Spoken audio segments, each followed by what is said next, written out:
وعلى آلك وصحابك يا حبيب الله الصلاة والسلام عليك يا نبي الله وعلى آلك وصحابك يا نور الله۔ حضرت سیدنا ابو بکر صدیق رضی اللہ تعالی عنہ فرماتے ہیں، نبی کریم رؤوف الرحیم علیہ افضل الصلاۃ والتسلیم پر درود پاک پڑھنا گناہوں کو اس قدر جلد مٹاتا ہے کہ پانی بھی آگ کو اتنی جلدی نہیں بجھاتا، اور نبی صلی اللہ تعالی علیہ وآلہ وسلم پر سلام بھیجنا گردنیں یعنی غلاموں کو آزاد کرنے سے افضل ہے۔ صلو علی الحبیب صلی اللہ تعالی علی محمد وعلی آلہ وصحبہ وبارک وسلم۔ مدنی چینل کے ناظرین، مرنے کے بعد جو عالم ہے اس کو عالم برزخ کہتے ہیں، اور چونکہ عام طور پر لوگ مرنے کے بعد قبر میں دفن کیے جاتے ہیں تو اس کو جو وہاں ثواب ہوتا ہے اس کو قبر کا ثواب یا قبر کی راحت کہتے ہیں، جو عذاب ہوتا ہے اس کو عذاب قبر کہتے ہیں۔ تو قبر کے اندر ثواب بھی ہوتا ہے، عذاب بھی ہوتا ہے، قبر کشادہ بھی ہوتی ہے، قبر تنگ بھی ہوتی ہے، قبر خوشبودار بھی ہوتی ہے، قبر بدبودار بھی ہوتی ہے، قبر کے اندر جنتی کفن بھی آتا ہے، جہنمی کفن بھی آتا ہے، کسی کی قبر جنت کا باغ اور کسی کی قبر جہنم کا گڑھا بنتی ہے۔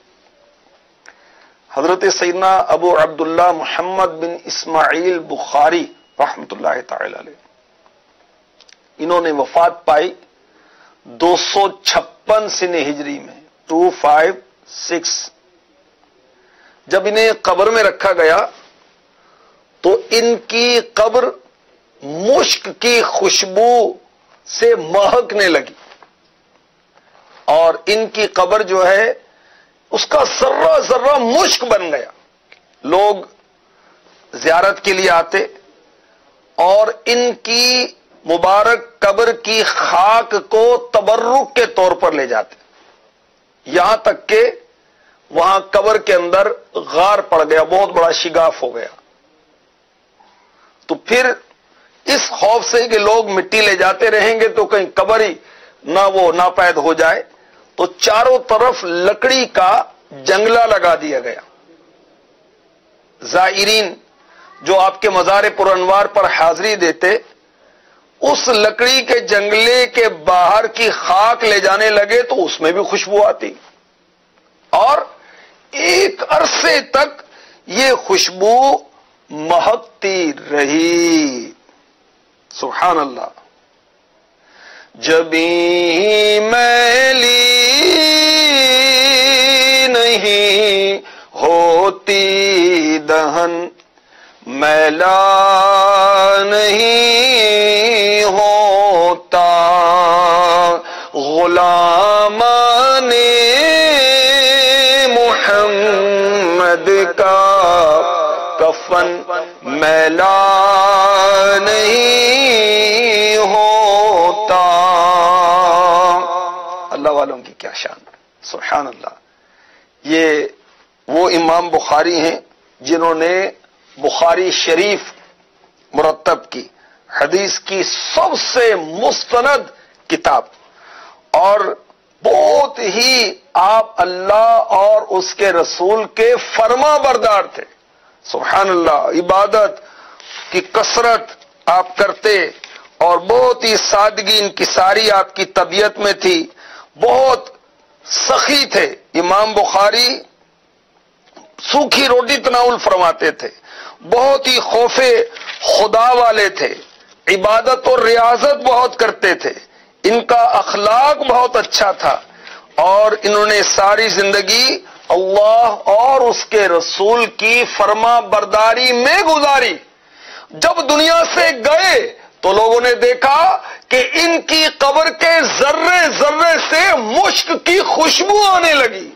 وَمَن يُطِعِ اللَّهَ وَرَسُولَهُ فَقَدْ فَازَ فَوْزًا عَظِيمًا، جس نے اللہ تعالیٰ اور اس کے حبیب صلی اللہ علیہ وسلم کا حکم مانا اس نے بڑی کامیابی حاصل کی۔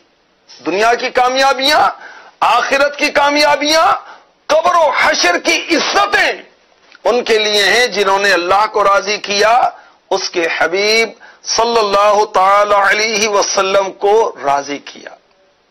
امام بخاری رحمۃ اللہ تعالی علیہ کی قبر مہکتی تھی، خوشبو آتی تھی۔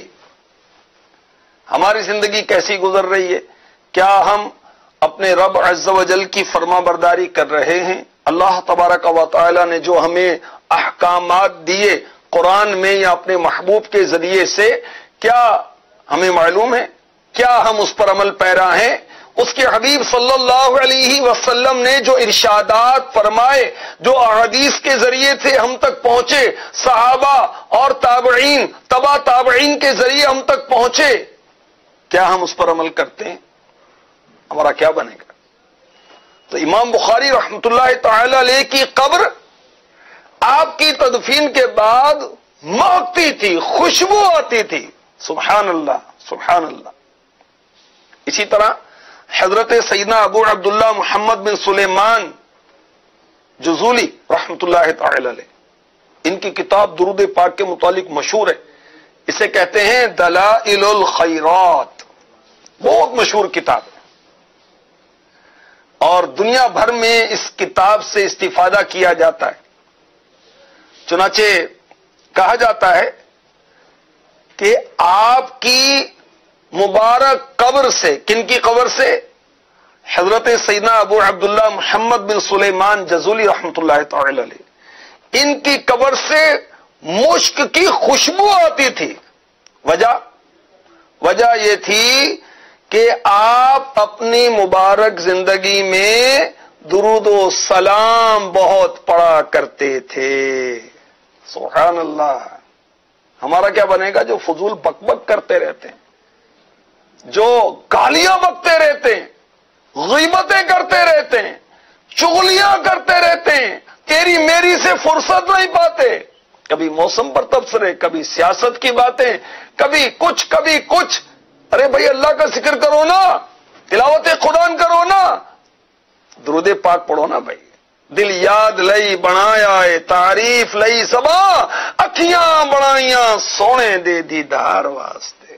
یہ زبان محبوب کے ذکر کے لیے بنی ہے، درود پاک پر کے لیے بنی ہے، یہ زبان تلاوت قرآن کے لیے اللہ نے دی ہے۔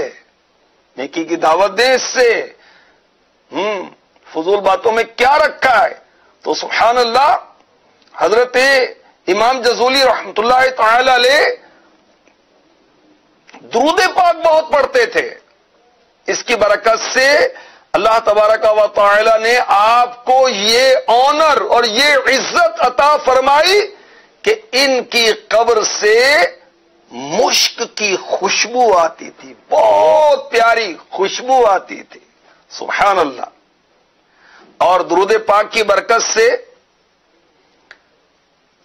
آپ 77 سال، آپ کی ڈیتھ کے 77 ایئرز آفٹر مقام سوز سے مراکش میں آپ کو منتقل کیا گیا، آپ کی قبر کشائی کی گئی، تو آپ کا بدن نہیں، کفن بھی بوسیدہ نہیں ہوا تھا، بدن بالکل تر و تازہ، اور جسم بگڑا نہیں تھا۔ ان کا کیا بگڑنا، ان کے پیروکاروں کا بھی نہیں بگڑے انشاءاللہ۔ اور کسی نے آپ کے جسم پر امتحاناً انگلی رکھی تو وہ جگہ سفید ہو گئی، خون ہٹ جاتا ہے نا، اللہ اکبر۔ اور یہ ساری بہاریں کس چیز کی تھیں؟ درود و سلام کی، اللہ اکبر۔ تو جو درود پاک پڑھنے والا ہے، یاد رکھیے قبر کے اندر 3 دن میں میت کا پیٹ پھٹ جاتا ہے، جو بڑھتا ہی نہیں ہے، استغفر اللہ، حلال حرام بھرتے رہتے ہیں، نہ جانے کیا کیا انڈیلتے رہتے ہیں۔ 3 دن کے بعد میت کا پیٹ پھٹ جاتا ہے اور جسم میں کیڑے پڑ جاتے ہیں، اور کیڑے اس کے گوشت کو کھا جاتے ہیں۔ اچھا، جب گوشت کھا لیا تو اب کچھ نہیں ملتا تو ایک دوسرے کو کھاتے ہیں، یہاں تک کہ 2 کیڑے رہ جاتے ہیں تو ایک دوسرے کو کھا جاتا ہے، اور آخر میں ایک کیڑا رہ جاتا ہے، اور جب اس کو کچھ کھانے کو نہیں ملتا تو وہ مر جاتا ہے، تو مٹی میں مٹی ہو جاتا ہے۔ یہ معاملہ ہے ہم جیسوں کا، عام لوگوں کا، مگر جو اولیاء ہیں، جو صحابہ ہیں، اہل بیت اطہار ہیں، انبیاء ہیں، شہداء ہیں، ان کے بدن قبر میں سلامت رہتے ہیں۔ جی ہاں، اور انبیاء اپنی قبروں میں نمازیں پڑھتے ہیں۔ اولیاء کی بھی ایسی حکایات شرح الصدور میں امام جلال الدین سیوطی رحمۃ اللہ علیہ نے لکھی، اور بزرگوں نے اپنی کتابوں میں لکھی کہ شہداء، صحابہ، اولیاء جو ہیں وہ اپنی قبروں میں تلاوت قرآن کرتے ہیں، اپنی قبور میں نمازیں پڑھتے ہیں، ذکر اللہ کرتے ہیں۔ تو جو خوش نصیب درود پاک پڑھنے والا ہے اس کے بدن کو مٹی نہیں کھائے گی، سبحان اللہ۔ اسی طرح جو حافظ قرآن ہے اور اس پر عمل بھی کرتا ہے قرآن پر، اس کے بدن کو بھی مٹی، قبر کی مٹی نہیں کھائے گی۔ اسی طرح جو بدن، جو باڈی گناہوں سے محفوظ رہی، اس کو بھی قبر کی مٹی نہیں کھائے گی۔ جبیں میلی نہیں ہوتی بدن، میلا نہیں ہوتا، غلامان محمد کا بدن میلا نہیں ہوتا۔ نہ کفن میلا ہوتا ہے، نہ بدن میلا ہوتا ہے، نہ جبیں میلی ہوتی ہے ان کی۔ تو کثرت درود یہ بھی ایک اتنا پیارا عمل ہے، محبوب پر درود پڑھیں، انشاءاللہ دنیا میں، قبر میں، حشر میں سلامتی ملے گی، اور قبر کے اندر بھی انشاءاللہ عز و جل قبر کی مٹی جسم کو نہیں کھائے گی۔ جو درود پڑھے گا اسے کیا کیا عزتیں ملیں گی، بہت بہاریں اور برکتیں درود کی۔ 10 برکتیں، حکایتیں اور نصیحتیں کتاب سے میں آپ کو عرض کرتا ہوں۔ اللہ تبارک و تعالیٰ کی رحمت حاصل ہوگی جو درود پڑھے گا، نبی مختار صلی اللہ علیہ وسلم کی شفاعت ملے گی جو نبی پر درود پڑھے گا۔ جو درود پڑھے گا وہ معزز ملائکہ کی موافقت حاصل کرے گا۔ فرشتے بھی درود پڑھتے ہیں نا، مومنوں پڑھتے پر درود ہے فرشتوں کا وظیفہ، الصلاۃ والسلام، اے شہنشاہ مدینہ الصلاۃ والسلام۔ جو درود پاک پڑھتا ہے وہ منافقین و کفار کی مخالفت کرتا ہے۔ جو درود پاک پڑھتا ہے اسے اس کی خطاؤں اور گناہوں سے معافی دی جاتی ہے۔ جو درود پاک پڑھتا ہے اس کی حاجتیں، ضرورتیں پوری کی جاتی ہیں۔ جو درود پاک پڑھتا ہے اللہ تبارک و تعالیٰ اس کا ظاہر اور باطن روشن فرما دیتا ہے۔ جو درود پاک پڑھتا ہے اللہ تعالیٰ اسے جہنم سے نجات عطا فرمائے گا۔ جو درود پاک پڑھتا ہے اللہ تعالیٰ اسے جنت میں داخل فرمائے گا۔ جو درود پاک پڑھتا ہے رب عز و جل کے سلام کی بشارتیں ہیں اس کے لیے، سبحان اللہ۔ غموں نے تم کو جو گھیرا ہے تو درود پڑھو، جو حاضری کی تمنا ہے تو درود پڑھو۔ صلو علی الحبیب صلی اللہ تعالی علی محمد وعلی آلہ وصحبہ وبارک وسلم۔ صدر الشریعہ بدر الطریقہ حضرت علامہ مولانا مفتی محمد امجد علی اعظمی رحمۃ اللہ تعالی علیہ، یہ بہت بڑے ولی اللہ، بہت بڑے عالم، مفتی، بہار شریعت، فقہ حنفیہ، فقہ حنفی کا انسائکلوپیڈیا آپ نے امت کو عطا فرمایا۔ بہت بڑے عالم، بہت بڑے عالم باعمل۔ ان کی قبر بھی خوشبودار تھی، ان کی قبر سے بھی خوشبوئیں آتی تھیں۔ جب آپ کے وصال کے بعد آپ کی تدفین ہوئی، آپ حج کے لیے جا رہے تھے تو راستے میں آپ کا انتقال ہوا، نمونیا ہو گیا تھا، اور پھر آپ کے جسد مبارک کو مدینۃ العلماء گھوسی میں لایا گیا، اور وہیں آپ کا مزار ہے ہند کے اندر۔ آپ کے دفن کے بعد مسلسل کئی دن تک بارشیں ہوئیں، تو آپ کے مزار کو چٹائیاں ڈال کر ڈھک دیا گیا۔ 15 دن کے بعد مزار کی تعمیر کے لیے جب چٹائیاں، وہ کھجور سے بنی ہوئی جو چٹائی ہوتی ہے، اس کو ہٹایا گیا تو ایسی خوشبو پھیل گئی کہ ساری فضا مشک بار ہو گئی، اور یہ خوشبو کئی دن تک اٹھتی رہی۔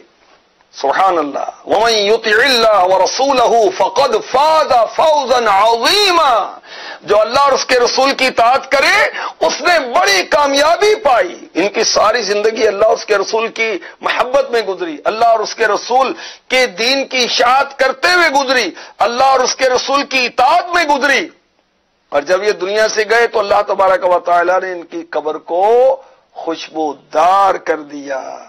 سبحان اللہ۔ اللہ تبارک و تعالی ہمیں نیک اعمال کی توفیق عطا فرمائے، اور ان اعمال کی توفیق عطا فرمائے جس کی بجا آوری سے اللہ کی رضا ہے، اس کے حبیب کی رضا ہے، قبر جنت کا باغ بنتی ہے، اور وہ اعمال جو جنت کی طرف لے کر جاتے ہیں۔ آمین بجاہ النبی الامین صلی اللہ تعالی علیہ وسلم۔